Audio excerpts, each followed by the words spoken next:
पंचशील का परचम लेके पंचशील का परचम लेके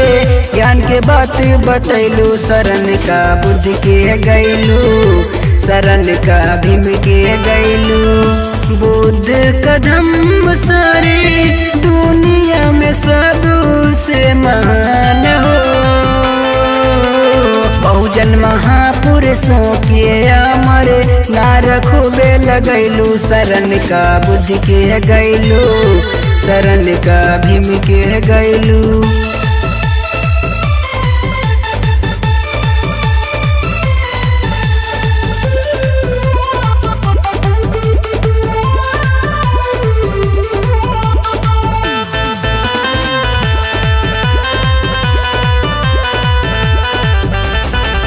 के कर केतना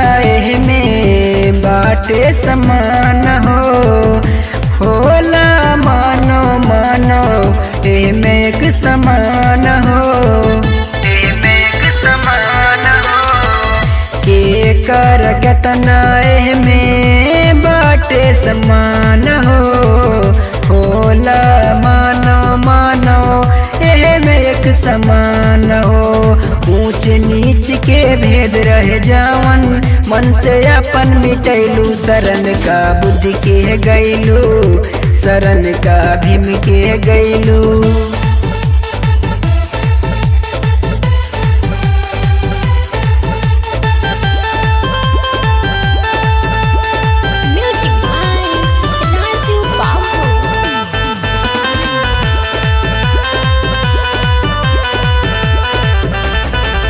नीक लागे नीला गमछा नील की पगड़िया देती आजादी के क्रांति बयरिया क्रांति बयरिया नीक लागे नीला गमछा नील की पगड़िया देते आजादी के क्रांति बयरिया जय भीम नमो बुधाय कहते कदम बढ़ैलू शरण का बुद्धि के गैलू शरण का भीम के गैलू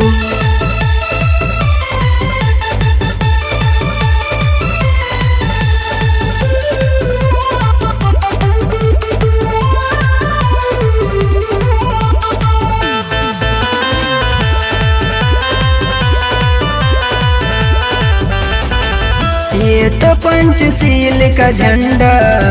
विश्व किसान हो इसकी हर रंग लिखा बुद्ध जी का ज्ञान हो बुद्ध जी का ज्ञान हो ये तो पंचशील का झंडा विश्व किसान हो इसकी हर रंग लिखा बुद्ध जी का ज्ञान हो